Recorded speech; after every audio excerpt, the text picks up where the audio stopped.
with an island girl. I told her only time we tell. She likes the ice and the ride as well. Will it be forever? Only time will tell. Fell in love with an island girl. Yeah. I told her only time we tell. She likes the ride and the ice as well. Will it be forever? Only time will tell. Man, I can't trust myself. I don't even need no help. Did it by myself, I don't need no help. Tryna stack money like books on the shelf. Hundreds in the bag, got me feeling like the man. Shorty body hustling in the summer on the sand. Way she's working for it, got me feeling like the man. Shorty body hustling in the summer on the sand. Did it by myself like a selfie. Nobody try to help me. Came to the club with an island girl. I'ma take it to the crib and let me buy you pearls. Did it by myself, no one help me, yeah. Now these bitches want a selfie. I like big gold chains, I like big gold rings. Let me take it to the crib and let me buy you things.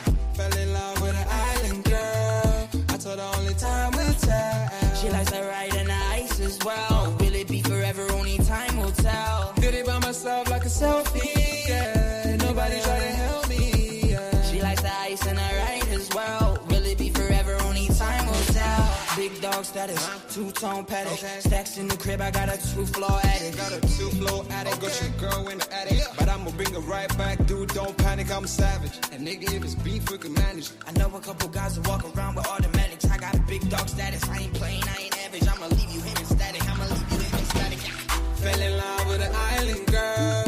I told her only time we tell.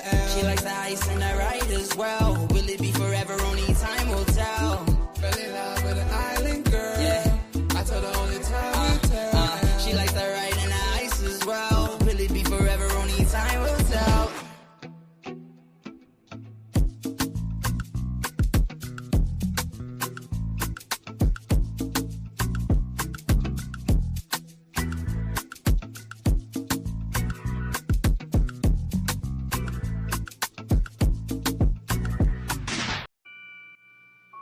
Take note.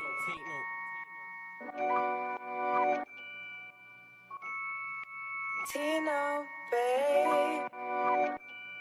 Yo, Tino, he'll get his dome pop.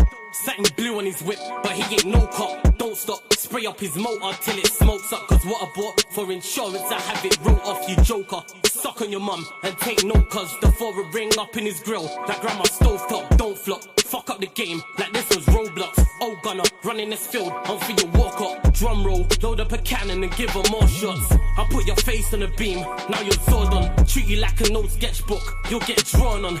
I lead your girl from the back, I'm that raw blood. Wait, who the fuck feels they could do me something? I'll roll up in your ends with a toolie bussin'. 32 ugly as shit, like Miss Rooney's husband. Somebody cut me the deal, I'm just too disgusting. Niggas think they next in line, but they ain't doing nothing. Mask on, metal in hand, Freddy Krueger's coming. Tools all up in your home, I'm here to fix the plumbing. House blown, toaster run, leak gas from your oven. Deal on your girlfriend's face, and she best get to sucking. Head game resemble my dad, cause it was good for nothing. Yeah, I'm still vegan, but I'm down for beef. Niggas think they slip with a dialect, but talk is cheap. Watch your mouth, little nigga, because I roll with heat. Top said there's no returns, and I see no receipt. I put your boy in the back, like he was groceries. Riding round with the burner boy, in case I find any extendo. Licking up shots, until it overheats. No mask, did it barefaced, just so they know it's me. Eyes closed, chest wide open, heart surgery. Usher said, just let it burn, let's make it third degree. Niggas think everything's jokes, until you shoot his queen. Shot was funny as shit, it barely missed the beam. Wax on, then wax off, to leave the burner clean. Then open up the Uber app to flee the murder scene. Waving a stick will make them levitate. I raise a toast in the air, let's celebrate. See a couple holding a blade, like it's wedding day. And yous can leave with a slash, just like wedding cake. Bitches on snap in the snacks. Oh no you ain't, know your place. Word to flawless, you look like bellyache. Beat my dick all off in the face, and let it detonate. All facts, just ask your mum, she'll demonstrate. Damn right babes, I'm a jerk, just let it marinate. I gave it a beat like I was Penfold. And some retarded head, my tongue's mental. Babes, if you died and you died, cause you was meant to. Nigga, all I do is draw, I'm a pencil. Run up on you niggas like the rent's due. Dude, screwed, if I see food, you're on the menu. Your homies have to find the Dragon Balls to resurrect you. Fuck it, you niggas can all hate. I'm better than all of you niggas I don't rate. If your girl's fit, 4+4, she'll get 8. I'm a chiropractor back, just setting them all straight. Scorps, take note.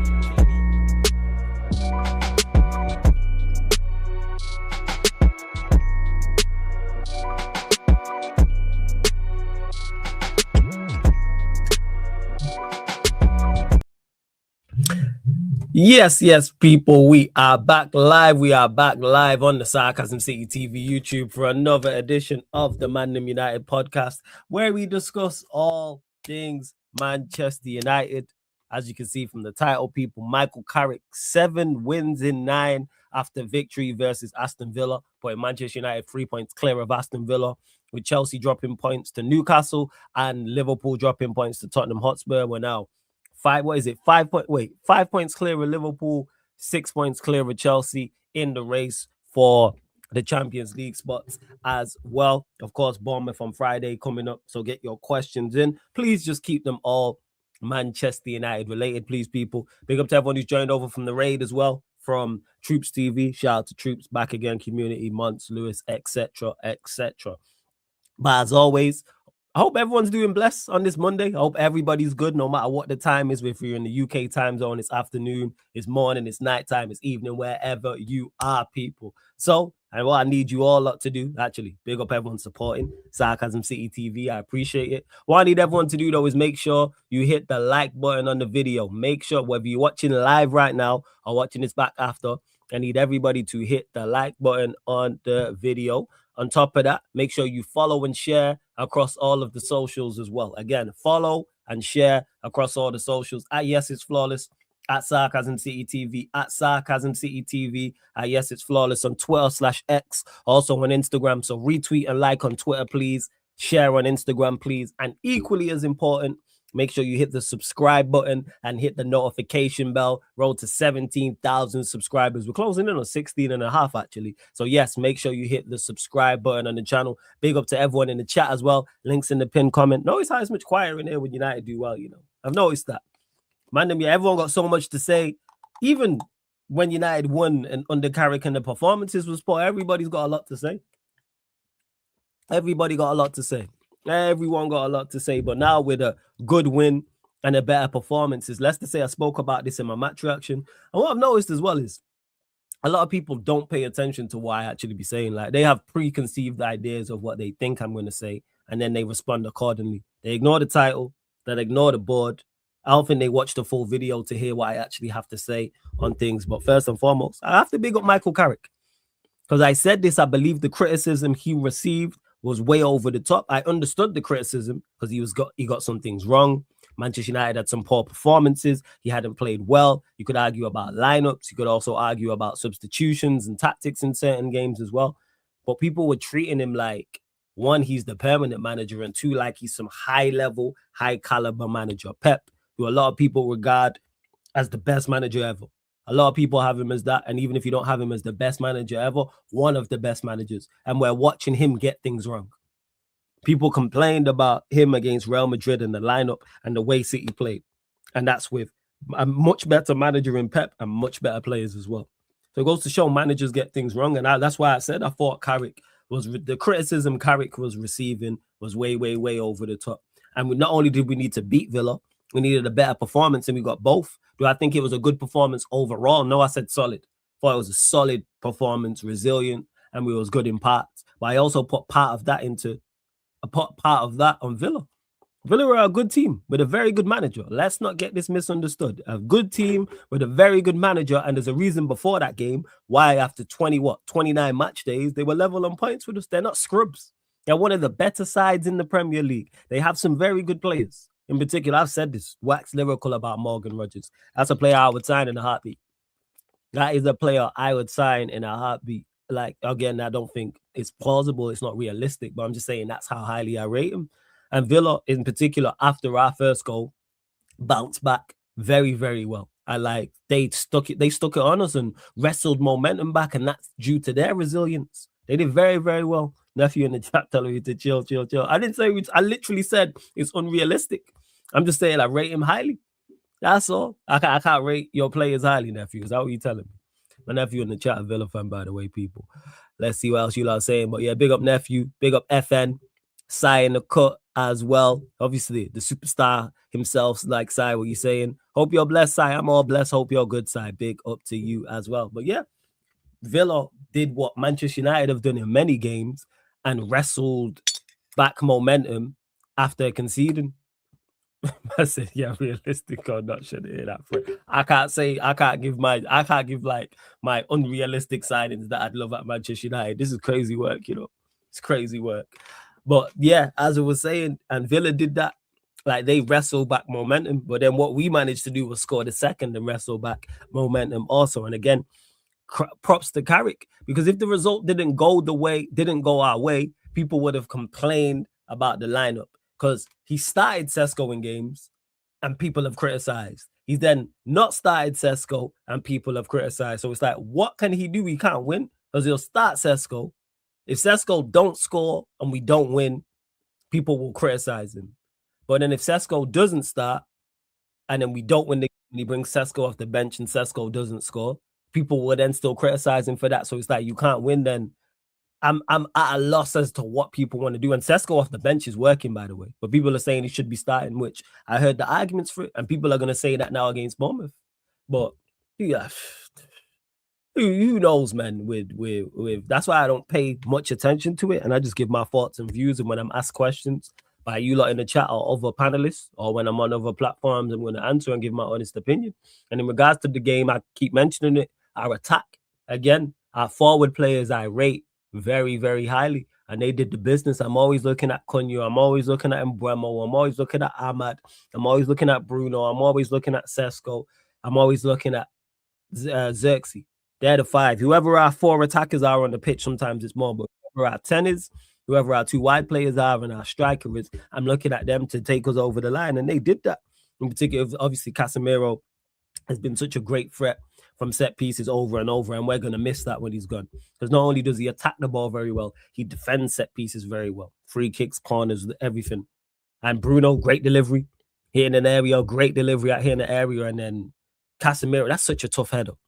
But people just overlook it. People really, really, really do overlook how tough of a header that is. It's absolute. It's to get in front, because he's in front of the near post at that point. Big up Sheik in the building as well. He's in front of the near post at that point. So to flick it over Martinez and loop it over the goalkeeper, quality. And then, like I said, they then equalized. They wrestled back momentum. First half, I'm not going to mention because not really much happened.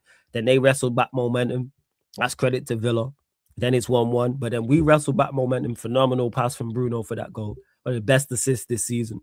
One of the best assists this season. His ability to play that, to see that pass, play that pass, not underhit it, not overhit it. And then Cunha, difficult finish as well. And his impact is now going under the radar, because there was a lot of smoke and a lot of criticism for Matheus Cunha, saying, oh, he's not good enough, this and that, technically not good enough, and baller, I mean, you know, five-a-side baller, all this nonsense and that. Cunha's been a quality player.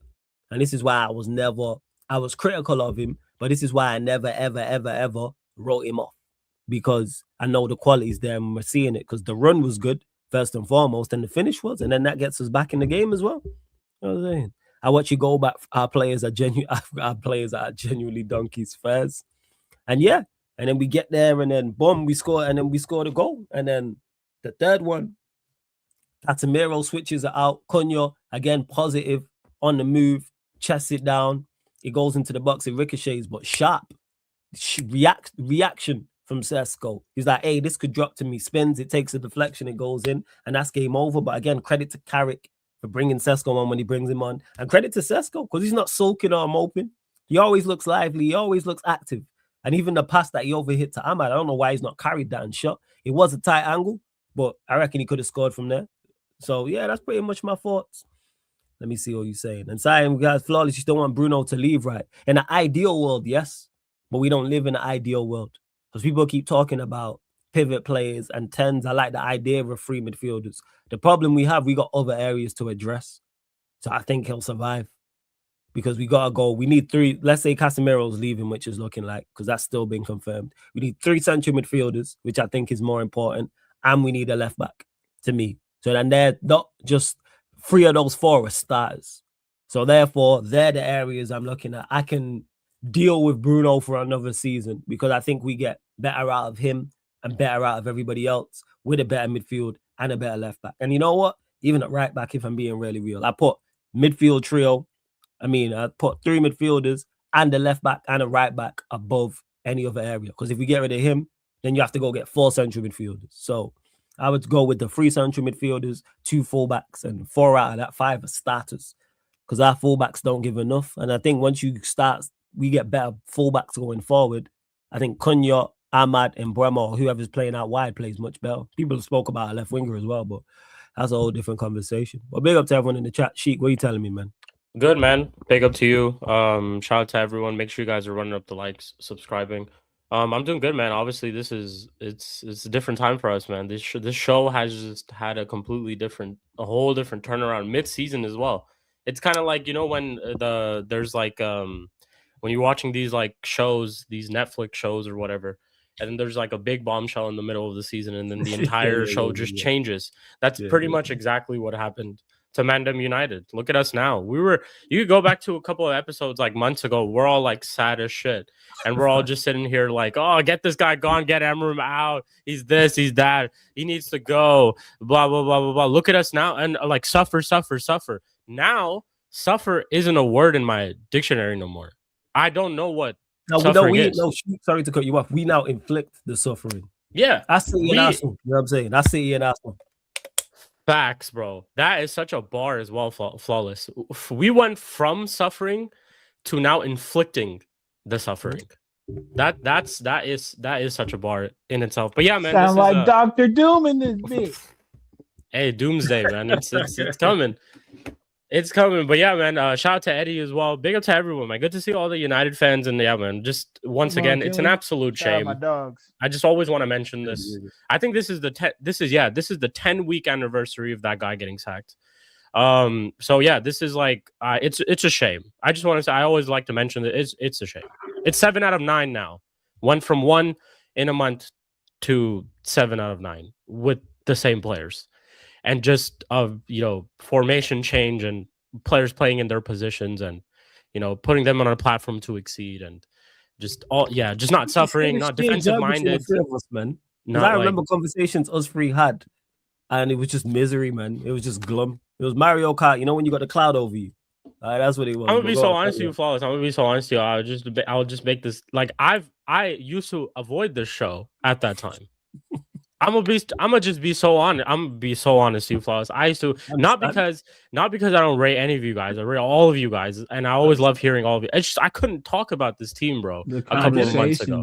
It's just the conversations were cycles and cycles and cycles and cycles. I remember legit saying to you, man, hey, if you man don't want to join watch-alongs and the show I remember actually saying it to you, man. I won't hold that against you. Yeah. It's so bad. Like, it's so bad. This man made it sound like we was fucking tutoring at-risk youth or something. Like, yeah, I know they got homemade shanks, but you guys don't have to come if you don't want to. It's okay. Facts. I was like, yo, it's all right, man. It's all right. It's crazy. Sheik leaving watch-alongs when Hoyland couldn't control the ball. Eddie falling asleep and shit during watch-alongs. Oh, we was dark times, man. I never used to do that. I used to pride myself. They put me in a slumber, bro. That shit was moving like Snorlax. It's crazy, man. It's crazy. But it's just to say, like, all these instances that Flawless and I and Eddie are talking about are just to kind of show you that, like, how a manager like Carrick has just come in. By the way, all these things that were about him before, that we knew about him before, he was sacked at Middlesbrough, I think, and he's a club legend. And a lot of the things that Flawless has been talking about, he had that Ollie thing around him, that Ollie picture around him. He's a very it just felt like it's that Ollie type of thing. But this is honestly so much more different than Ollie. I think it is honestly much, much different than Ollie. Ollie had, I keep saying this all the time, Ollie had a good team. Ollie had a very, very good team. Ollie had Ollie had so much time at his disposal. Ollie had a lot of decisions that he made that just weren't right. But Ollie had a lot of things at his disposal as well. This is not anywhere near or close to that similar type of situation. All pretty much he's come in to do, and by the way, he's just obviously over exceeding his expectations. Was brought in to steady the ship, but not only is he now honestly steadying the ship, he's now kind of leading the ship, if anything. He's now starting to. Man spruced up the ship. The ship look different now. Man, he's starting to lead the ship. He's starting to lead the ship. Polished man, put up some new shit. You know what I'm saying? In the ship, some new. Like that. Like that guy who's like, I'm sorry, don't butcher me for this, but on the ships when he's like, rolling that thing around to swerve direction. Oh yeah, I know you're talking about the wheel. Yeah, the wheel. Carrick's telling the guy, "Yo, move over, fam." Like, yo, like get away. Like this ship is my ship now. Yeah, he's with one hand, other hand in his pocket. You know, like how he stands on the touchline with his suit and everything, and the other hand, he's just bro, like. Man, and like another thing, true. I see a point in where it does say Ollie had no experience, whereas Michael does. Michael, I guess you could say, has experience even at this club because he obviously wasn't interim before. But I think the setup that Michael took over, as compared to what Ollie had and what Ollie had at his disposal, is much, much different. You're now taking over a team that finished 15th, a squad of players even this season that were absolutely just completely, not demotivated throughout the entire season. You had a manager at the start of the season telling certain players they're not good enough. You don't know how much that does to, people and players, like all that type of stuff. The whole Manu situation. Imagine a manager telling you you're not good enough to play in this team when he started in 7 out of these 9 wins and he's been our better player. Like, he's been one of the better players. He's probably had maybe a handful of those games where he's not performed the best, but in latter of them, he's played very, very well. So all these different things, I think Carrick's taken over. And I also think that, like, it's just, I see the team play and I see the performances, and they're literally just fighting for this batch. Cunha's goal, Casemiro's goal yesterday, their celebrations, it just tells you that they're really, really fully for this manager currently, man. They're playing for this guy. And you could tell that they weren't playing for the previous one. Even at the start of the season, when everyone was like, okay, let's give Emeram the start of the season where he's bought his players, let's give him time, all of that. Even then, they weren't fully bought with it. And you could tell, but now they are fully bought with it. So all you're telling me is how bad Emeram is rather than telling me how good Carrick is. What do I have to tell you? He's won 7 out of 9. The performances are okay. We'll go down through it. So, comparing to our previous manager, we don't make defensive substitutions in the second half. We're not bringing on center backs when the score is either 0-0 or 1-1, and we're not defensive minded. 2, he changes the lineup. He doesn't keep the same thing all the time. So even though I might not agree with it, but Carrick has changed the lineup in different games. When Sesko was coming off the bench and scoring goals left and right, he decided to start Sesko in a couple of games. Newcastle and the game before that, Crystal Palace. He bagged against Crystal Palace too, when he started. In other games as well, defensive, just the formation itself, not trying to, switch between a back 4 and a back 5, depending on who we're playing, and then reverting back. And another thing I'll just get to is my favorite part about Michael Carrick is these goddamn interviews, bro. He doesn't do none of them. He doesn't care about none of that. When I think about it, he's not done that many interviews. He doesn't care about none of that shit. He's in his job, there to get the job done.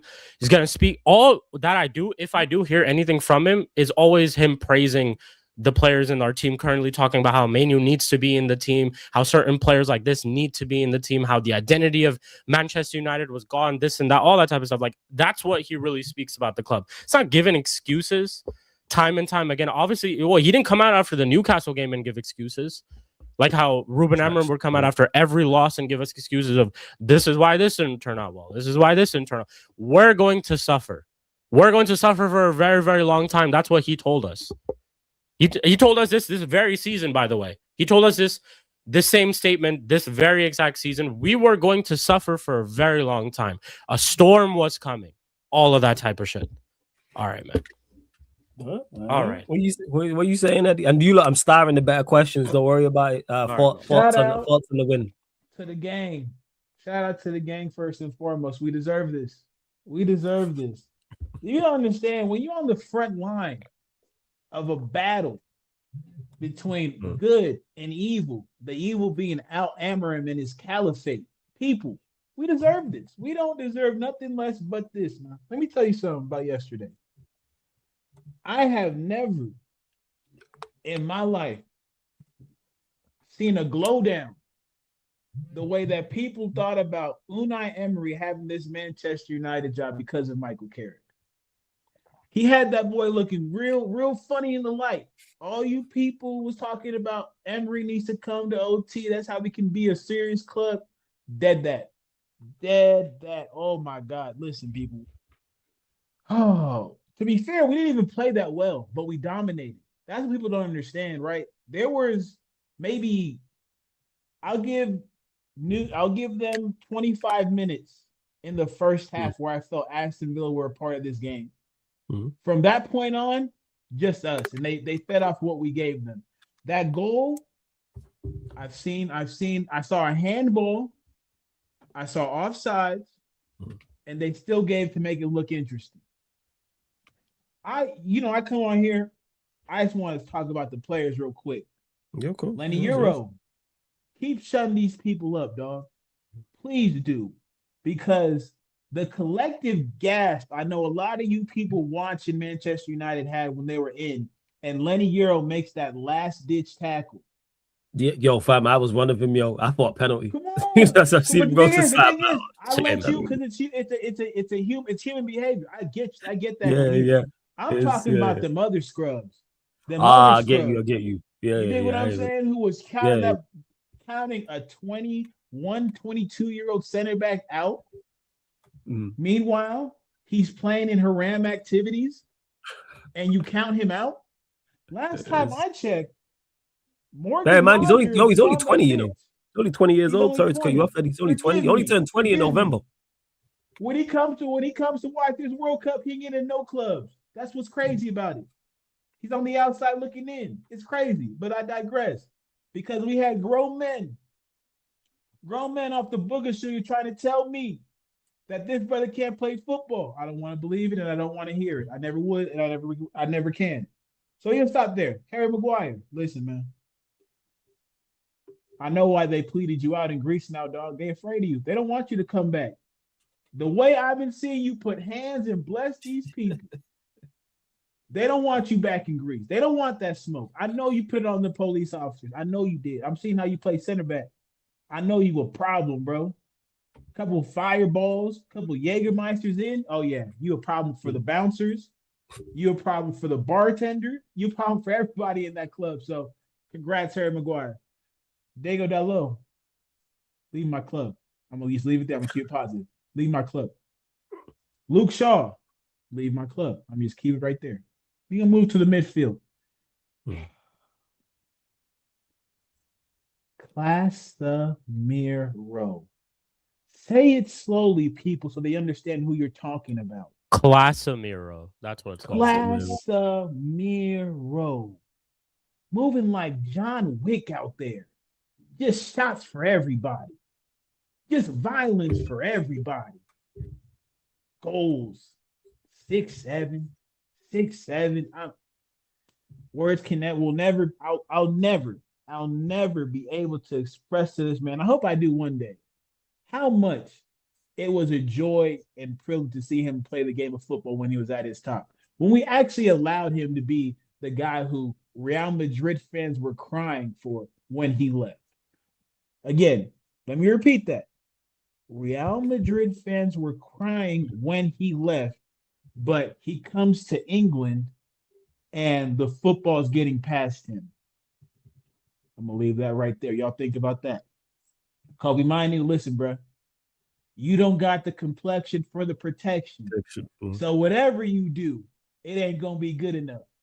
Keep balling. Keep balling. The fact that he can be so tidy on the ball and people can't see that he can be a smarter midfielder than our assist king or proclaimed assist king, and people can't see that, I'm no longer having conversations about Kobe Minu. I'm just here to enjoy this kid's growth. He's a kid too. We got kids moving like grown-ass men on that pitch. And Mbeumo, Wakanda Homer, until otherwise noted. Wakanda Homer, brother, do better. Do better. I'm trying to keep this AFCON United thing rolling. You not helping. So you can leave it to the side. Amad Diallo, real African performance. Run around, kick people, don't look tired. I was a fan of that too. Oh, Mateus Cunha. Brother. Talk about it. Brother. The motherfucking Maverick, man.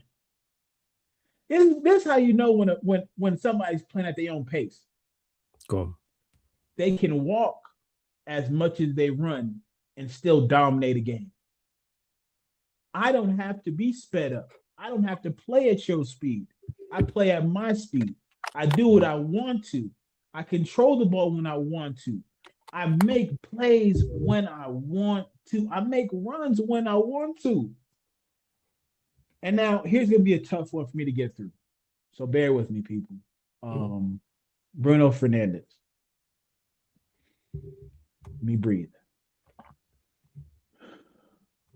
Well done, Bruno Fernandes. Talk about people. That took a lot out of me. I had to breathe. I had to compose myself because I couldn't.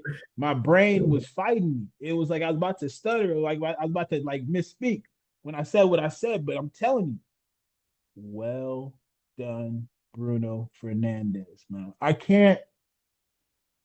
The glow up is insane. We're having player of the league conversations, not Manchester United player of the year conversations. I'm talking about Prem. And people bring to me a glorified center back that can roam, that just happens to play for the number one team in the league at this point in time. Like he's supposed to get the trophy because he tackles a lot. Y'all don't miss me. Y'all don't miss me. This is the game of football. This is a game of football. One guy's actually playing football. I never thought it would be him.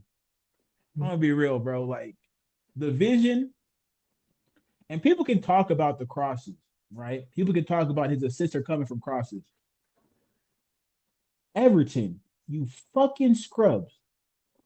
Put somebody on the corner that can actually play across. Like that's what that. So you see the difference, right? Go on, talk about it. Can play across. Bruno can play across. Whoever in bumfuck that was who Everton had couldn't play across to save his life. That's why they went down 2-0 in the beginning and the end of the game. That cross was shit. So I'm gonna give him credit for the crosses. And to his credit, because of his input, we've become, I think we're the top goal scorer from set pieces. And so I've seen up there. We're right up there. We're up right there. Up there. Yeah, we're up right there. Up there. And to be fair to him, it's not like he's just spamming it. I'm noticing that he has a genuine connection with Casemiro. Yes. If you look at a lot of his goals that have come from corners and even free kicks, and Casemiro's converted, Bruno's the one playing that pass in. I can think about just last Newcastle. week. Literally just last week against Newcastle. Right? Yeah. So this is what I'm talking about. There's a certain symmetry that those two have when it comes to playing the pass in that can't be overlooked. And so to my 11, I didn't even talk about Young Bull. We don't call him Young Bull. That's Benjamin Sesko. That's Mr. Steal Your Girl, okay? Benjamin Sesko. You feel me? Brother, you could not keep him away from that ball and that goal. Did you see the hurdle? He made a hurdle. Yeah, I seen that. That's want to. That's crazy. It takes a deflection, bro. But how many goals take a deflection and go in? So we're not. He was quick. He made that hurdle quick and just immediately just took the shot off. I was like, damn. Immediately. Damn. You know what that was right there? Yeah. That was a striker's finish. We got that call it as it is. That's a striker's instinct finish, right? as well. That's a striker's instinct as well. To be there try to be there at the ball when the ball does arrive. Yeah, every single time. Come on, man. That shit was, it all came together well. I think to the manager, the first thing that he's done is make us hard to beat. And that's a credit to him. The second thing he's done is he's instilled belief and confidence in these players. And I think the third thing he's done, which he doesn't get enough credit for, which is why I don't, is he's brought a level of pride back in Manchester United that I haven't seen in a very long time. Mm-hmm. Like, there were certain points during the 10, like I say, the first season, right, where they were just playing hard, right? They played together, but it was like them. It wasn't for the outside group. When I see these brothers play now, they're playing for the fans. It seems to me like they're playing for the city too, right? And there's a sense of pride that I haven't noticed in a long time that these brothers have when they walk out on that pitch. Like, the point at the bad shit is it means something. It should mean something to us because through thick and thin, through 15th, 8th, 6th, whatever, a lot of the conversations we've had is just, yo, don't disrespect the badge. And literally every time these guys step out, they don't. And that's a fucking non-negotiable, right? And so credit to the boys, man. The Newcastle thing, we understood what that was. It was a bar fight, and they had old boy from Fast and Furious in the Dominic midfield. Toretto. Yeah, what's old boy with the highlights? I forget his name. Bruno, one of the Brunos, or was it Joe Linton? Joe Linton, yeah. That was the Joe Linton game. That was all that was. That was the Joe Linton game.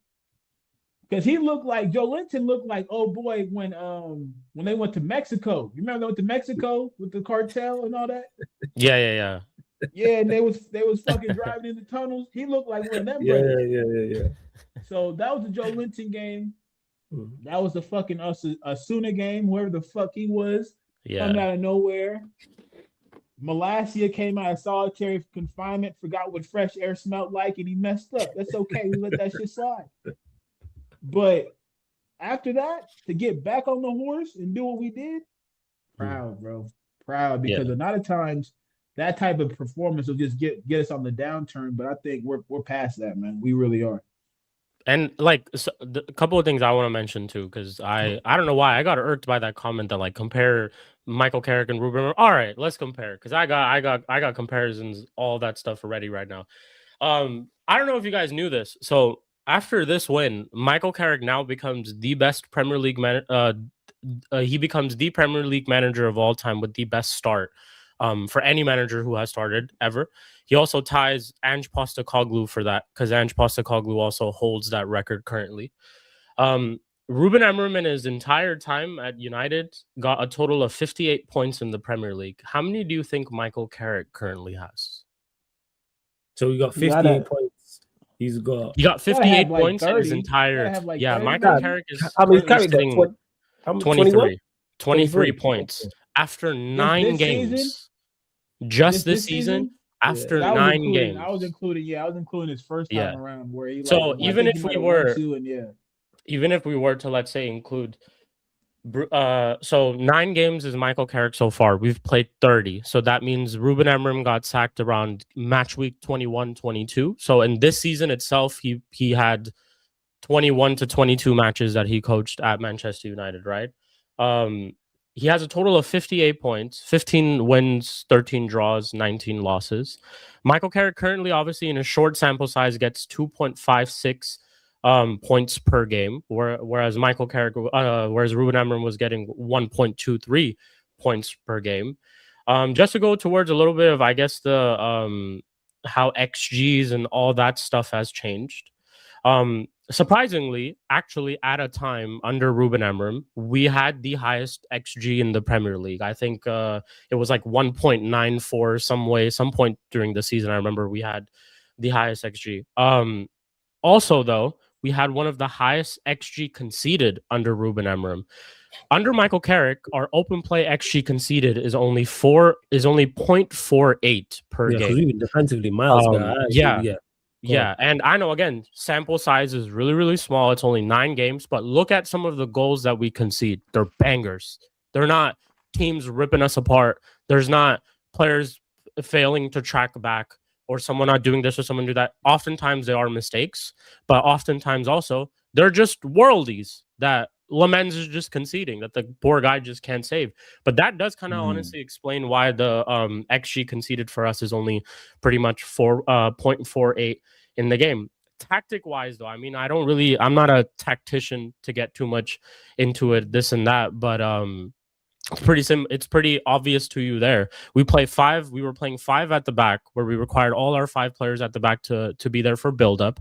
Our 2 pivot midfielders, who now currently protect the back 4, which is why you see more defensive solidity in our back 4 at times, because you have those 2 midfielders protecting them at times, is different from what we were doing under Ruben Amorim.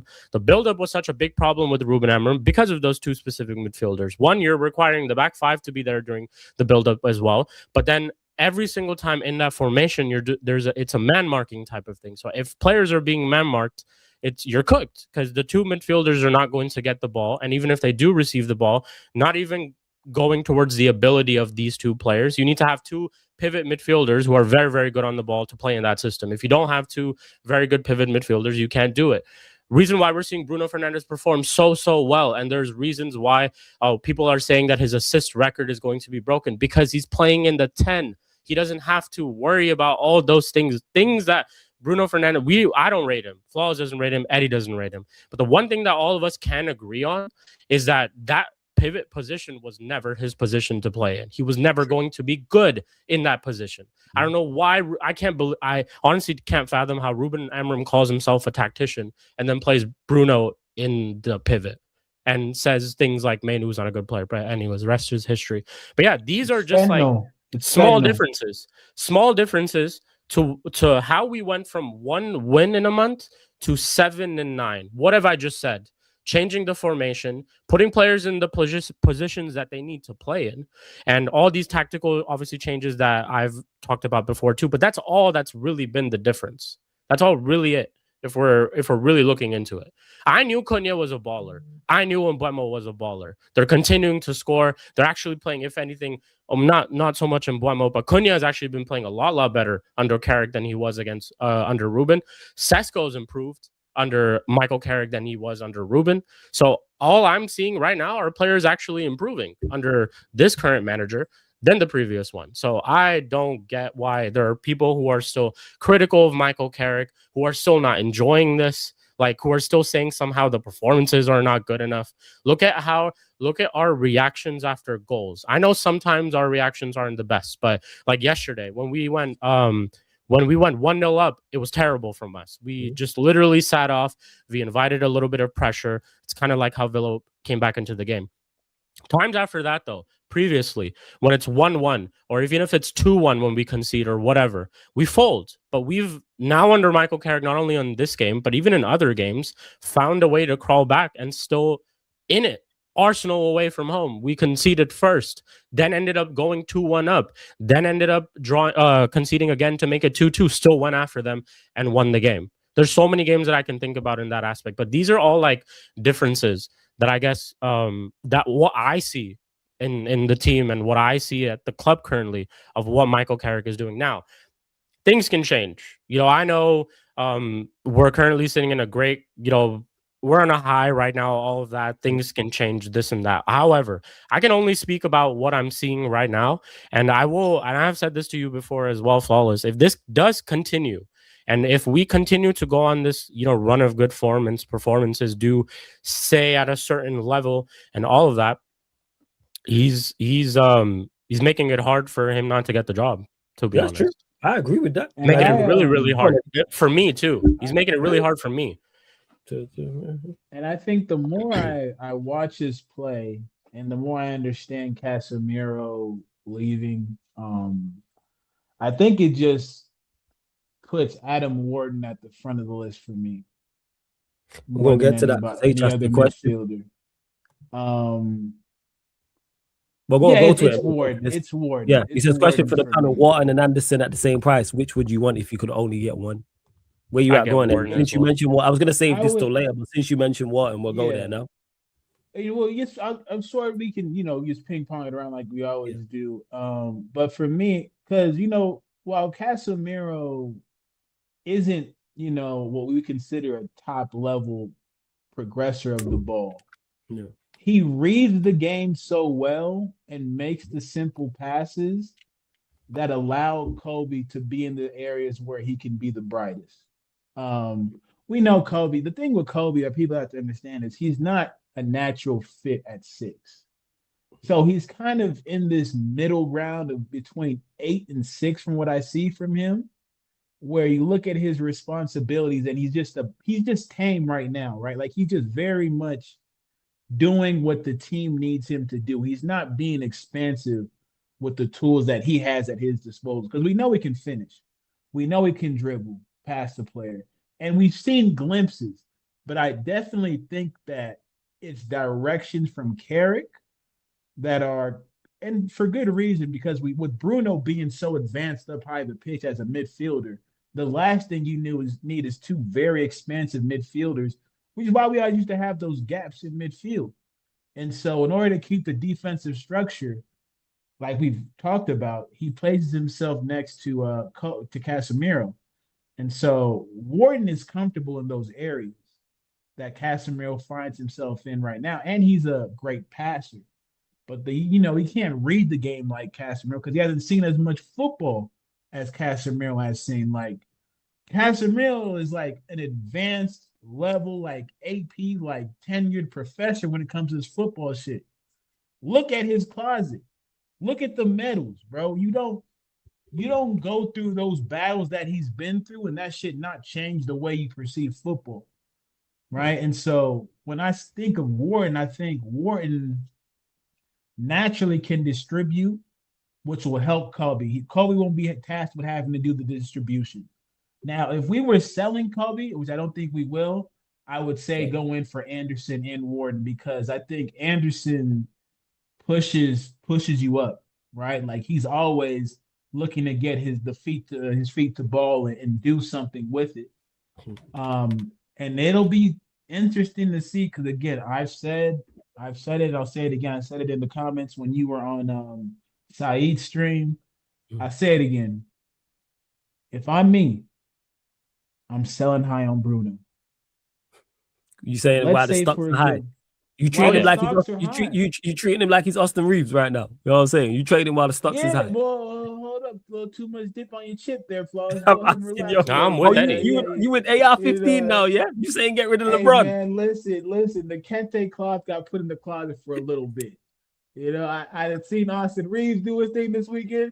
I didn't see Anne Hathaway pop out like it was 03.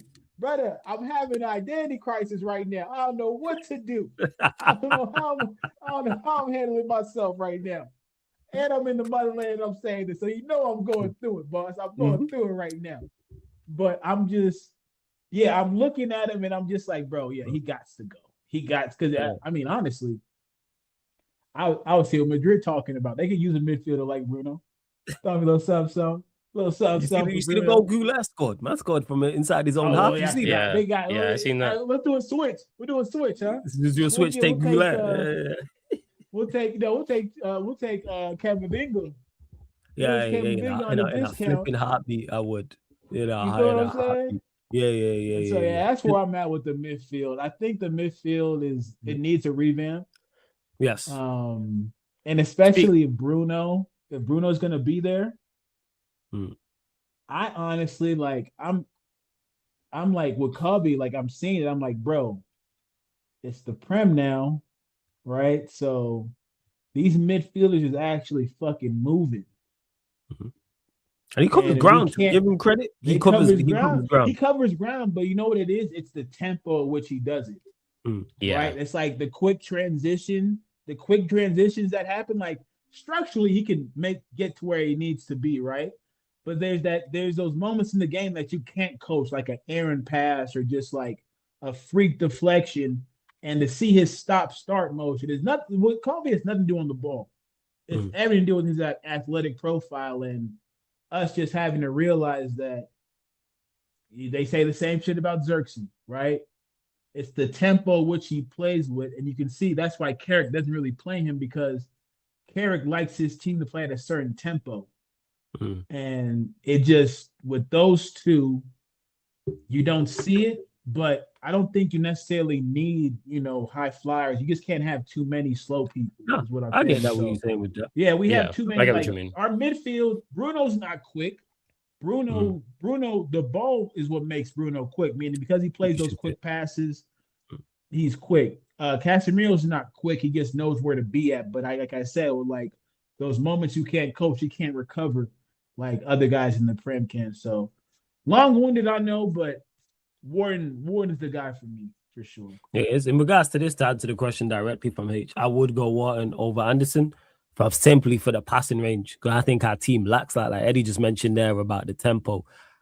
We struggle a hell of a lot in games, and I've noticed this even in the Villa game, especially Everton, Newcastle as well. We struggle to progress the ball from deeper areas. You know why? Because we just don't have great passes of the ball. Then we have good passes of the ball. I think everyone there for to an extent, like a Euro, a Maguire, a Maino, a Casemiro, exclude Delo, even a Maz, even a Shaw, all good passes of the ball to varying levels, but none of them are great. And that's why Martinez, you see the difference when he's not playing. So give me that in the midfield. That's what I'm saying. They don't necessarily have to be Wharton.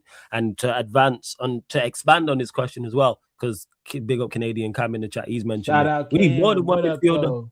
Big up Canadian Cam, but we need more than we need that. It wouldn't be either or. In an actual genuine world, I would go and get if the right price, I'd go get both and one more. I've been saying we need 3 central midfielders. I was gonna say I think we miss what we lack. What Wharton gives us. We also lack what Anderson will give us, or a Belieber, or a Tonali, or any of the midfielders we've been linked with. You're saying 3 central midfielders, so go get them. So that's just we could see in a perfect world, we see Mount and Ugarte get sold as well. Oh, I would hope so. That'd be absolutely. So that would definitely fill in the missing pieces with that signing 3 midfielders for sure.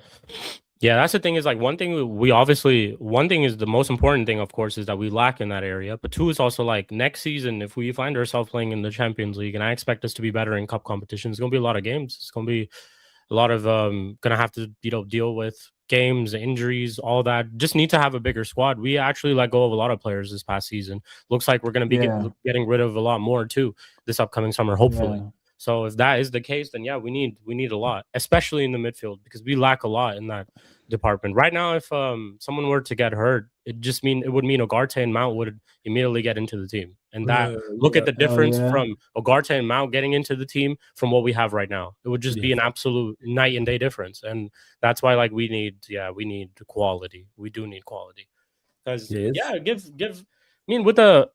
with just a little bit of quality that we've added this season itself, specifically in our attack, look how it has improved. And I'm looking at that and I'm like, if we've made those type of signings, looked within the Prem, gone for 2 players and a striker is still kind of young, up and coming, has a good amount of goals in Europe, and then 2 Premier League players who had very good GNA in the past couple of seasons, added them to the team, and we're getting this. We're almost on par to get 70 goals this season.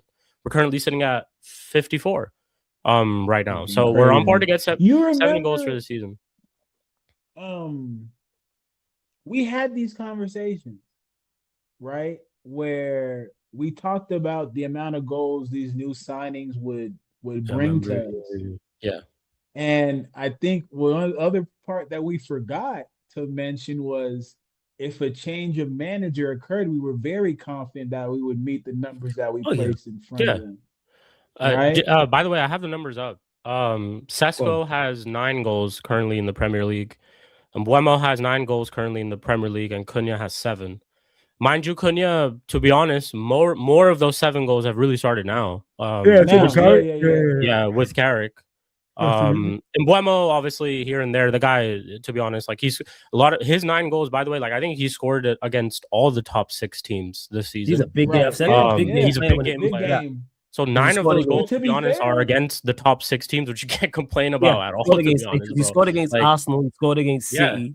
He won the penalty against Chelsea. Scored against Liverpool in the away game. And did he back against Spurs as well? Backed against Spurs away from home. No, he backed against Spurs. Did he back at? Oh yeah, did away from home? Yeah. Scored the header. Did he back at home as well? That was the corner routine. Was it a corner routine? That was against Spurs, right? Yeah. He backed against Spurs. Yeah, so he scored home and away against Spurs as well. Yeah, let's scored against every. That's what I'm saying. He scored against every big 6 team. So again, to just prove the point, these are the players that we've looked within the Premier League. Again, I'm not saying that that's what we should do, but that's simply like what we've done. And we've added these players to our team. And even with a manager that we didn't rate and didn't agree with, we were still able to get a lot far better output than what we had before in terms of our attack. So add that same type of energy to our midfield.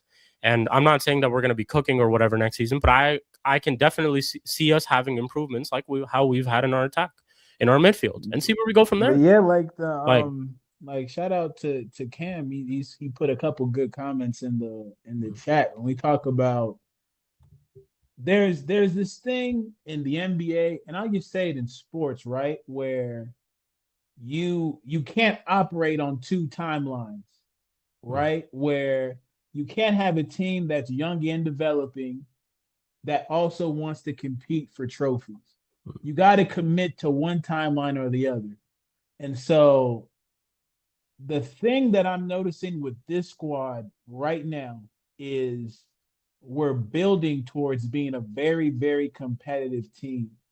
And I think the time for Bruno to be the head of that has left us. Now, the only issue is, to his credit, I don't know what it is. I don't get it. I just don't know what it is. These guys love playing for Bruno. I think it's just his competitive nature, because there's one thing I'm never going to, I might not like his decision making. I might not like, just decision making. I think with Bruno, just decision making, right? He's actually a competitor. He's like a freak competitor. Like, you can tell by a guy who will move all parts of the pitch how much he wants to win. I'll give him credit for that. But we have to find another leader in this team, because Bruno is how old? Right? He's 30, I think 33, 32, 33? 32. Yeah, 32 or... So if you want him to stick around, he's 31, so it'd be 32 September. 31. Yeah, 31. Yeah, it's definitely a cap situation, Cam. I hear you on that. But it's just like, that's what I'm getting at. Like, if I was them, I think, to your other comment, I'm looking at formulate an attack that does not rely on Bruno having to be there. Okay. Because I think what we've seen in the past is everybody's asked, like, oh yeah, even Bruno detractors like us have said, oh, let's see what it looks like when he's not there. Well, we've seen it, and we understand, holy fuck, these guys really depend on him playing in these crosses, these long balls to get to their bag. Mm-hmm. And I think what we've seen now is, I think we've all agreed that, Bruno, with some semblance of a structure around him, could be somewhat more effective than he showed in the past. I think we can all agree with that. He's showcasing that now. He's showing it now, right? Yeah. And so the midfield is crucial, because I think maybe another winger, but see, and this is where it is. Like I said this before, you man jumped on about it, because someone asked me about Bruno. I think it was Sally asked me about it, and I said, because we need other areas addressed, and that's why I would keep him for a season. Because I look at our midfield, the pivot, or if you want to say him as a midfield three, I think we need 3 midfielders in there. I think we need minimum 1 fullback. I think we need a left back, because our fullbacks don't offer anywhere near enough going forward. If we I would go left back, and I would just for whatever reason, Managerial, I would have him starting. Maz at right back is cool. Like, I'm cool with that. Yeah. But even there, again, it's not ideal world. I would go and get both, to be honest. I would move on Dalot, and I would go and get a right back, because I think because not relying on Shaw and Mazraoui being our better wing, like fullbacks, is not good enough. Because Dalot's not good enough. Yeah, Malacia's not good enough. Like, I think people overlook like what attacking fullbacks offer to sides. And because our fullbacks have not offered a lot going forward for so long, people overlook it. I keep saying it all the time. Put Hakimi and Nuno Mendes in our side and look at the difference. That's where you see the dynamic nature of them. It's like night and day from what honestly Flawless, like revert back to when obviously, like, this is not no praise for him, but just revert back to when Ruben was playing Ahmad and Mbeumo on the same side. Yes. Yes, you see the difference. Yeah. That's a very, very valid point. You see that, even though it's wing back and the right side in 10, you see, and I think you get. And then Cunha struggled at times, because Cunha didn't have that type of profile playing on his left hand side. No one to link up with. Yeah, even now actually doesn't. Really have imagine you got Nuno, and again, people, I'm not saying we signed them. I'm just using them because I think they're the best two. They're the best pairing in Europe right now. So that's the best fullback. Like, that PSG shit is a cheat code, from the fullback to the attackers to the. And that's my point. As good as their attackers are, as good as their midfields is, look at what their fullbacks offer them and how much they help them defensively and how much they help them offensively. Imagine Cunha and Mbeumo out wide, left and right, respectively, and then you've got overlapping fullbacks. How much that helps them? How much you that have someone like a Mendes. I've seen Mendes pick up the ball from his box and carry it all the way to theirs. Like, I've seen him do shit like that. Like, my favorite thing is they play that little give and go with the midfield. Yeah, they release it, get it back, and they're off to the fucking races. Just turn on the jets and they're gone. Like, bro. Yeah. So bring me. So that's why I'm saying I look at it. I go midfield first, in regards to the central midfielders, and I'm looking at minimum left back. Ideal world, I'd go get 2, but minimum left back. So we're saying 2 starters in midfield, obviously a third midfielder. Then you're looking at a left back. This is why I would leave Bruno, because therefore, I said I think right back's more important. Eddie mentioned it about potentially a left winger. That could be a thing as well. I need more from my fullbacks. Our fullbacks don't offer, and I rate Maz high. He's always on a Mazda. That's why I call him Maserati.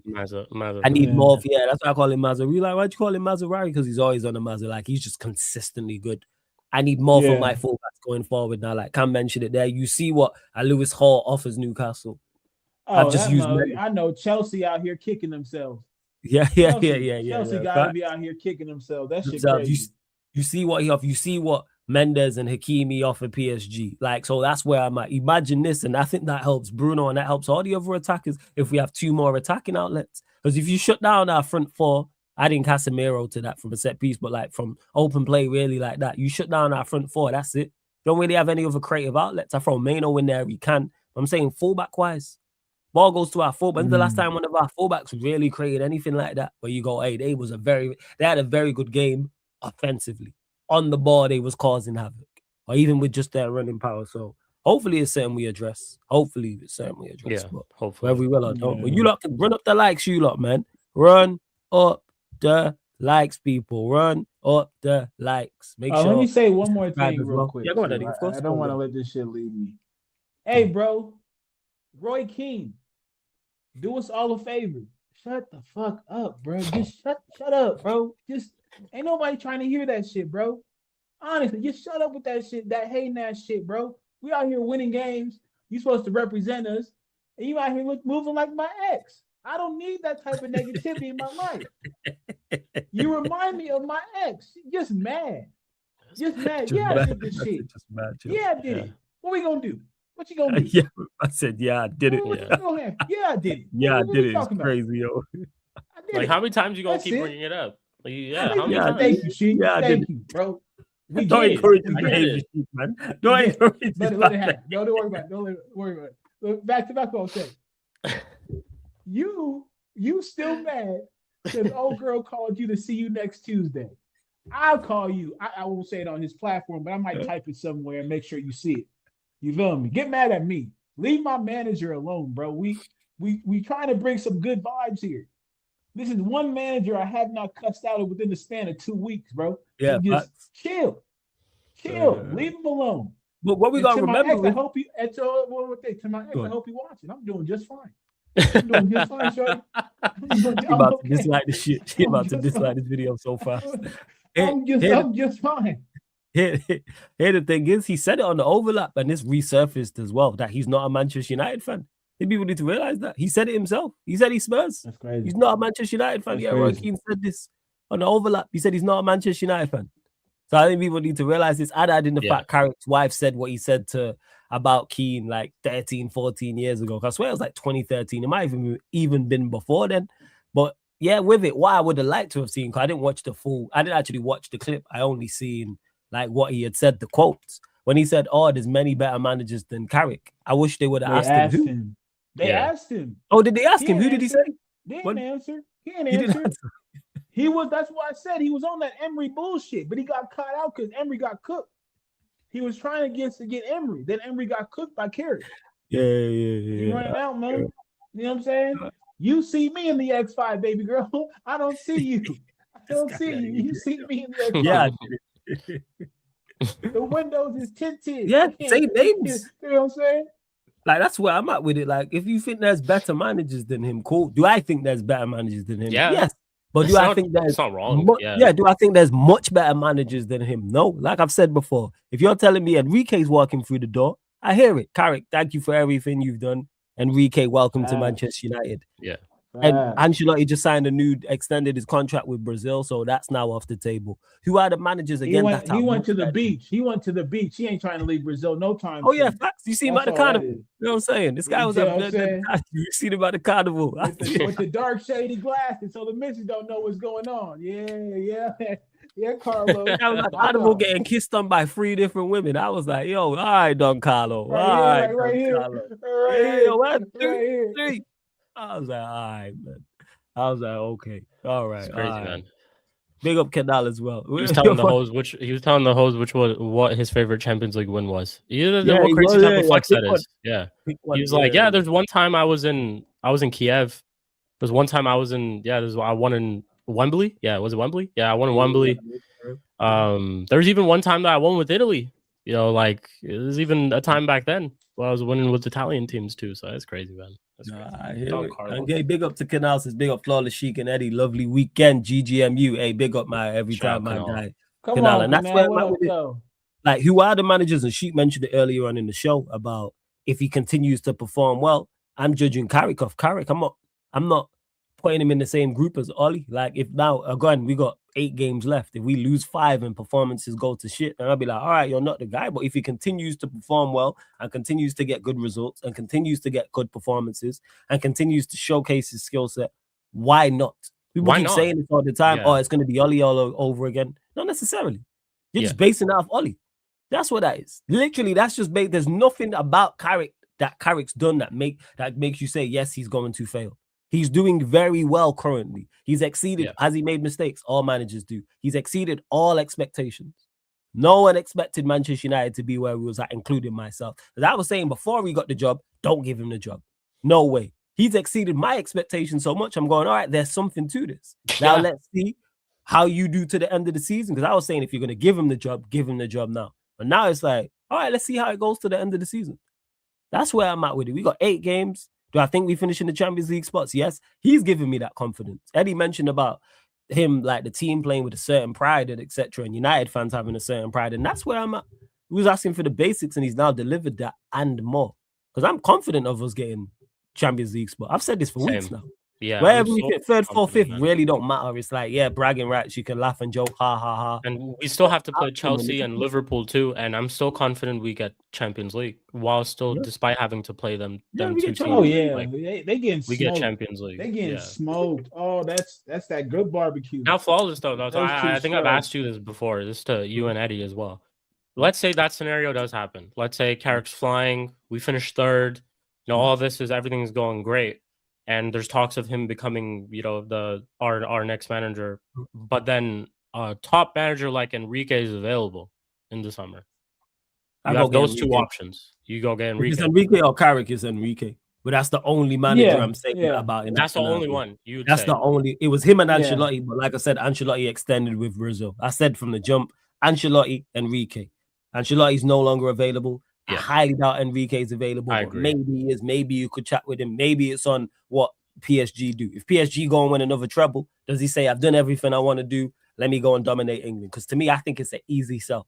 When you look at the managers that are in the Premier League, if I'm Manchester United going to sell it to Luis Enrique, I'm saying, all right, you've conquered Spain, conquered France, you've done exceptional in France, delivered PSG not only their first Champions League, you now delivered it back-to-back trebles. Come here and become an absolutely footballing god. And also I sell it to him. Look, we're going to back you with this. We're going to back you in regards to money and revenue, etc. Look at the league. You telling me you can't beat, let's say Pep leaves, for example. You telling me you can't beat Arteta, Liam Rossini, Arne Slot, and whoever Spurs have got to a league title. You telling me you can't come here and dominate? Yeah. It's already beaten them last season in the Champions League. Beat Arne Slot last season. Beat Arteta last season. You sell it to him and say, come here and dominate for 10 years. Come get 7 league titles in 10 years. Look at your competition. Unless you're like, because I think when you think about like Ferguson is the only GOAT we consider that hasn't had to prove himself in the other top leagues because of how dominant he was in the Prem. Yeah, because he was here. But if you look at your Peps, you look at your Ancelottis, these guys got the trifecta.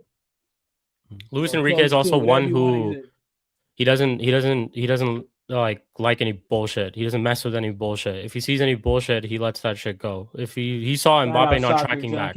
He saw Mbappe not tracking back in a couple of games. He said he sat him down. I don't know if you guys have seen that clip. He sat him down and was breaking down his film to him, to Mbappe of all people, telling him that player, like, you want to be like a Michael Jordan, you need to track back, brother. Like, you need to come back. You need to track back. Don't understand, and then he's gone. And then he was gone. Like the next season, Mbappe is gone. Same thing for Donnarumma. This season itself, Donnarumma, he literally just won the Champions League last season, and now all of a sudden he's not good enough to play in the team. Gone. Chevalier's now come into the team. He's now the starting goalkeeper. Luis Enrique is not one to mess around with, man. Like he's not one to mess around with. And to be honest, is like at this point, if he comes into our team and starts to make decisions like that, he's got a CV to back it. He just won the Champions League with PSG, their first ever. Man. Beat a team 5-0 in the final. That's the thing, bro. Start off the game by kicking the ball to the opponent. They give the ball to the opponent by starting off the game. Like, this is shit that we're doing. Doué? Yeah. That Doué. Desiree Doué? The ball for the goal. Brother, come sit next to me. Come watch this shit. Man. Yeah. Come watch what I do to these scrubs without you. Yeah. That's a man with principle, football and principle that I'll be talking about. Some managers, right? You know they're gonna be decent because their non-negotiables are things that are easily in the player's control.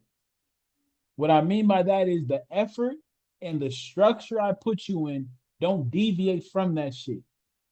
And what takes them over the top is if that structure allows the team to be successful, right? So you're operating within the rules that I've given you while you're out there. And by doing so, we put ourselves in the best place to win. So shout out Soccer Junkie. I see you in the shout chat. Out big up Soccer Junkie. Big up everyone in the chat. I see you, Frenzy. Big everyone, up as well. For real. Enrique, of course, but I think my thing with Enrique is the learning curve. And to be honest, it's the technical level of some of our players that has me a bit apprehensive on how long it would take for us to adapt to what he wants us to do. But that's why we need to address it. That's why when you sell it to him, you sell it in the summer and say we're gonna raise the level. It's a rebuild. Yeah, it's a rebuild. If you go get two midfielders and you get two fullbacks, I think that's good of a high level. We go get a left back and a right back and two central midfielders, and you throw in a Bruno in there, and you got Cunha and Bremo, Sesko, whoever. I think you can work with that because remember, he didn't get straight away at PSG. Like they got there eventually. So but then, for example, in midway during the season, when PSG were not even pretty much like tipped to win the Champions League, they went in January and got him Kvaratskhelia, and then he became. PSG became a forefront to win the Champions League. Their season pretty much turned around from there. If our board. If we want him at the club and we genuinely try to pitch it to him, we need to genuinely back him. We actually really, really need to back him. Because I think a manager like him would deserve backing. But we should do that. Even we should do that for Like we should do that for whoever. It shouldn't be just for the manager. It's like that's why I'm like bypassing it and looking. Do it for the club. Like whoever the manager is, you lot should be looking to invest in those areas and have an idea of what players you want there, and then the manager should fit that. So Enrique, it's like sometimes we often get into a. Have they ever not backed the manager though? Like that's true. They have, they have. They have. Even with that scrub, they backed him. Ten Hag, they backed him. They brought a whole bunch of Dutch players through. Yeah, they did. So he had somebody he can actually speak normal to. And so with Amorim, they brought in the Portuguese brothers. I think Amorim they backed more than anybody else. And it's because for sure. I give them credit. The last 2 summers in here, they've only 2 summers. I think they bought very well. Amorim, they backed more than anybody else, but it's also because I think they kind of had to, because that was their guy. That was their appointment. Yeah. Like they kind of had to they kind of had to back him. But it's not just in signings and not just in like that. They backed him in almost every single decision that he wanted. When he wanted to keep Bruno, they kept Bruno. When he wanted Rashford gone, they took out Rashford. When he wanted Onana gone, they took out Onana. When he wanted Garnacho gone, they took out Garnacho. So it's like they backed him in a lot of decisions. That's my thing. So yeah. And I think no, go ahead, Sheik. I was reading Sai's comment. Nagelsmann. Nagelsmann's actually been. I said Nagelsmann before Ruben Amorim. I actually said Nagelsmann before Ruben Amorim. I'm now officially coming out here and I'm saying this. I don't want any manager that plays a back three. Not a single one. Is he a back three single one? Yeah, he plays back three. Not a single. Oh yeah. Keep him well away. Yeah. Nagelsmann plays back three. I'm pretty sure. I feel like that about Glasnow. And I'll even tell you this. I'll even do one more. He kind of plays a defensive back three. So I'm good, man. I'm good. Nope. Yeah. And bear in mind, people, that's not Nagelsmann's fault. I've just been scarred by the back three thing. That's what I said. Nothing against Nagelsmann. He's probably a great manager. This and that. It's just he plays the back three. For me, it's Nagelsmann's fault. We out the hipster manager. We out the hipster manager business, man. Mm-hmm. He's a hipster. Pure and simple. All these hybrid positions. Yeah, he played back four, but mostly he plays back three. He played back three. He plays back three. That was what put him on the map. when we spanked him during the group stages, but then he came back and did us dirty. I think it was during the knockout rounds with Ali. Yeah, we got to him, bro. I'm not worried about Nagelsmann coming here because he just doesn't fit. He doesn't fit I think honestly, this is the thing we have to deal with. I was like, we now seen it a couple appointments. We are taking risks with these brothers not being prem proven. Mm-hmm. If they're not prem proven, I'm not really trying to jump out the window for them. Like I just can't do it. I think for me, it's looking like the stars are aligning for Michael Carrick to get this job. And then honestly, they probably might give him a contract that they don't necessarily have to be tied down to for too much. That financially doesn't make them responsible for too much. And if it doesn't work out, they can pull the trigger quick. Mm-hmm. But I'm looking at him and I'm saying, what more can he do? Right? Other than finish out the season strong and go ahead and establish that, United is a top 3 finish. Like that's the only thing you can do now, because I think honestly, just the way he's conducted this whole project while he's been there, just his 9 games or however long it's been nothing short of spectacular. Like if you look at the pace he's on within the 9 games of him managing this season, if he kept that kind of pace for a 38-game season, what are we looking at here? We might be looking at a champion level team. Like this is what I'm talking about. I'm not saying that we are, but the way he's had them playing, moving. Look at the list of teams we beat, right?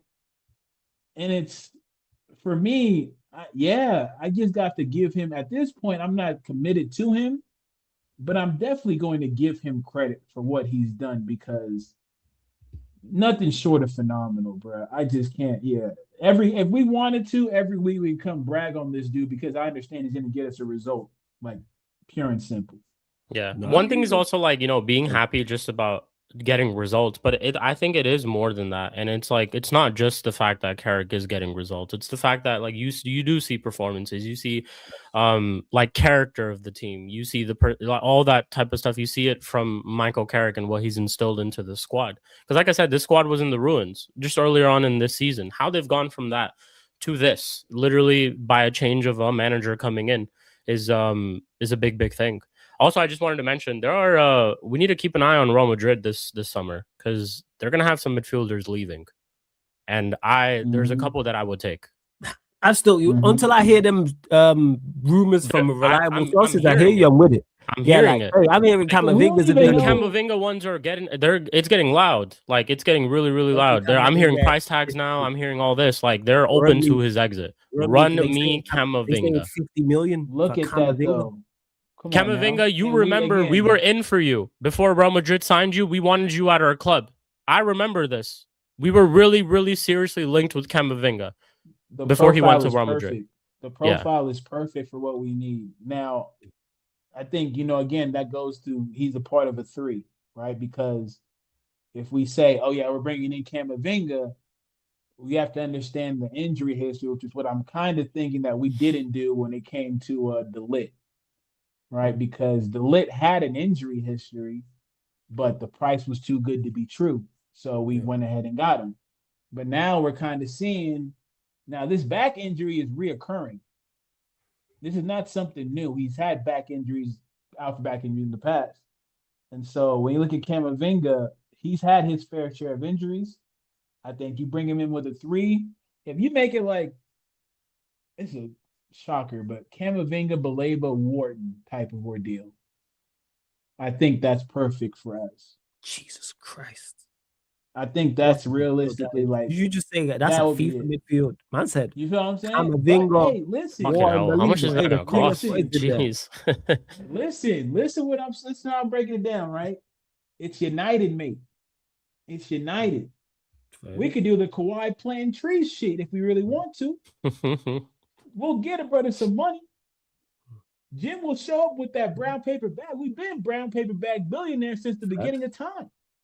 True. So I'm just saying, if it's not there, I think at least in the makeup of what I'm talking about, right? You have two very agile, defensive-minded midfielders who can also offer you something in creativity, and then you have a guy who creativity is what puts him at the forefront in Wharton. So that's what I'd be looking for. If we could pull that off, I think my thing is the Camavinga price being as low as it is, It's worth and the the risk. fact that we're receiving money from sales, and in the perfect world, we get the money from those sales, and we get the money from a Ugarte and Mount sale as well. So I think it can happen. Yeah, man. If Camavinga's, wondering how Manchester is, come ask your brother Lenny Euro. He loves it here. He's doing absolutely fine, man. Come on, yeah, man. come on, man. Come on. You could, you could check out the winter in Manchester. I guess. I guess OT on Tuesday. On Tuesdays and Wednesday nights. It hit different. I can't wait to get there, man. But yeah, just the fact that like we're gonna be playing in the Champions League next year too. Would obviously boost. Not that I didn't think we were an attractive club, anyways, but now that will be even another factor in terms of our attractiveness this summer. So being back into the Champions League was important. So and they gonna give us some fucking Madrid at the burn. Like they gonna do some shit like that, bro. Right. You already know. We going to Madrid. We gonna go to Barca. We gonna go to all these places, man. They know who the top draw is. Everybody else knows it. That's why they signed up to come here. We didn't even have European football. Oh yeah, they know what time is. Benjamin Sesko, people, was a hot commodity. He really was. Came through, pull up. Yeah, man. Mateus Cunha, pull up. And Buemo, pull up. Now pull we're up. talking about us, OT, with Champions League. No. And by the way, some of these guys are going to be playing. Some of these guys are going to be playing Champions League for the first time too. So it's like they're going to be fully up for it. They're fully going to be up for it as well because we ain't been in there in a minute. But you lot continue to run up the likes before we close out. It was up 6 likes. It was up to 40 likes. People, make sure you subscribe to Sheik's channel, Sheik TV. The link's in the title. Subscribe to Sarcasm City TV Extra as well, where the Champions League watch-alongs will be going down. Sheik will go to you before we close out. Scoreline prediction for the Bournemouth game on Friday. I travel to Bournemouth on Friday. Bournemouth game on Friday. Friday game. Yeah. Friday. Yo, Bournemouth game's a tricky one. I think it's a tricky one. But I think we can get a win. I'll say 1-0 Manchester United. Yeah, I'll say that. Hey, run me that. Clean. Yeah, I'll say 1-0 Manchester United. But like similar to like the Everton game type shit where we snatch one. I get you. Like we snatch one. Yeah. I think 2-1 is appropriate. Is appropriate. Like it's everybody's Champions League final when we show up. Now that we're good, especially, and they understand the eyes are gonna be. But I'm still hurt off that Newcastle shit. Because then I see how they play the next time around. It's like they didn't play all that well. They beat Chelsea, but it's cool. Cool. But let me not go back and pass. 2-1. I think Cunha, and I think Ahmad gets on the sheet. I think Ahmad. I think he gets on the sheet, or and Bruno gets an assist. Bruno's breaking that record, by the way. He's breaking that record. Yeah. He's breaking that record, which is for us. Like, if we're looking to sell him, that's even makes the price tag even more. You're gonna get the highest ever assist leader in Premier League history. Whoever gets him in the summer, if you do get him. Can I just speak on Kunal's comment before we close? Yeah, go on. He says, "Love your thoughts on love your thoughts on Carrick's in-game management and making subs. Then the 1 game a week is the reason he pushes it late and will change when we play. And will it change when we play Champions League? Close yours back and set. I just think with Carrick's subs, and I can only pick maybe the West Ham game. And I'd say the Newcastle game where it was late. And to his credit, in both those games, we were solid. It's just the one mistake that led to a goal. It's not like it's a continuous thing with these teams beating us up and down the pitch. I just feel like one player makes a brain fart and these guys slap worldies. If not worldies, they do something that just seizes the opportunity in the moment, but that's like their only moment, So I think that's why he leaves it late. But I mean, I'm the one where I wanted him to play 4-4-2, Xerxes, Sesko up top, and Ahmad, Cunha, left and right. Like that's me. That's my personal preference, right? But I don't think he's doing too much wrong. Yeah.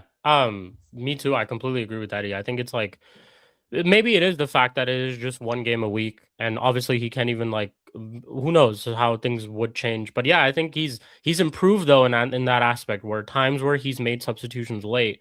I think the game immediately after in a similar situations he's made substitutions early. So it's like it's been times where he's made changes on that. I think I've been happy with his in-game management, to be honest. I've been happy with the subs that he's been making, the times that he's been making some of the subs in some of our recent games.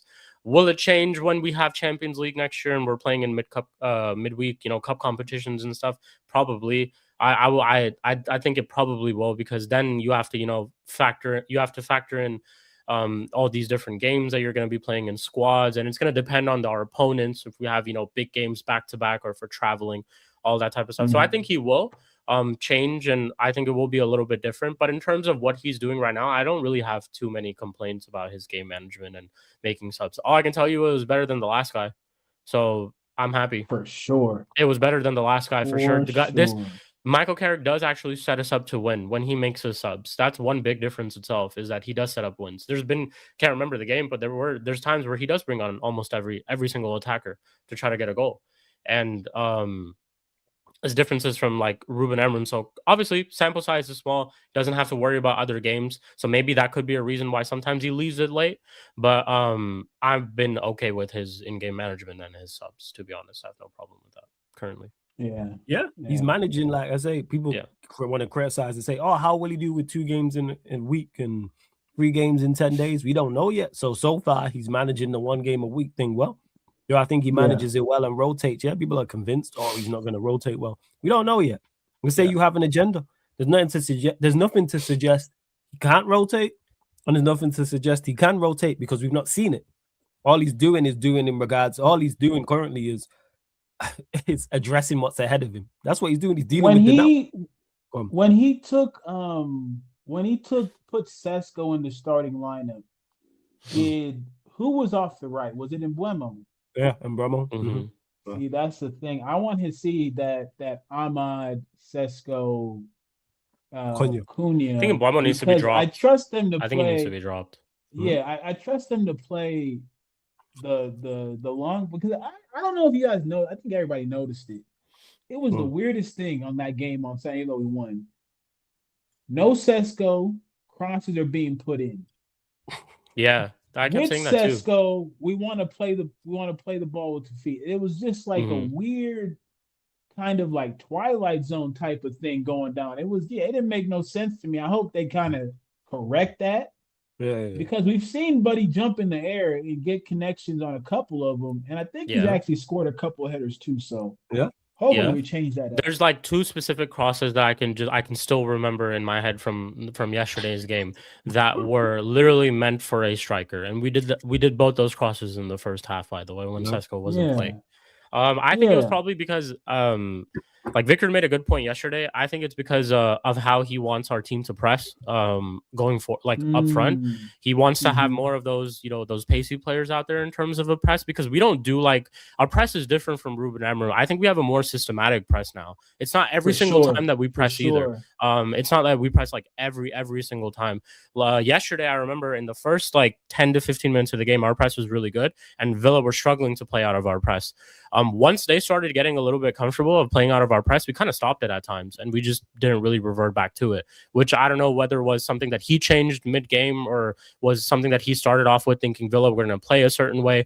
Villa also just, I think he was surprised by how Villa set up, of how compact they were at times too. He thought maybe there would be a lot of space on the pitch and it'd be a little bit high up, which is why he'd put Embuemo in behind, where you can try to make those passes. Oftentimes, if you notice, we're trying to play the long ball to Embuemo quite a lot in terms of our build-up. Like if Casemiro was to get the ball from our center backs, or if one of our wing backs were to get it, they were trying to look for Embuemo almost like 7 times out of 10. But I think that's based off of maybe how he just got it wrong. Maybe it could be that he just got it wrong. Had Villa setting up a certain way that just didn't come out that way, and he just got it wrong. But again, he made the substitution, got Sesko on, made the change. Obviously, we ended up going 2-1 up when Sesko was still on the pitch, if I'm not wrong. Then we brought on Sesko and went 3-1 up after that. So, yeah, it was 2-1 yeah, came on after that. So yeah, in that aspect, it's like, yeah, well. Cool. And if he comes off the bench, that's for the rest of the season. That's completely it's clearly working. But I think it's working. But I think we all know you don't drop as much money as we dropped on that guy for him to be coming off the bench. Yeah, that's right. The only thing the question. It's a dilemma to have because it could be him, it could be Mbeumo. If we do sign someone, it could be Cunha as well. But I think Cunha's been dropped too. Like Cunha didn't start Carrick's first few games. Like he didn't play against City.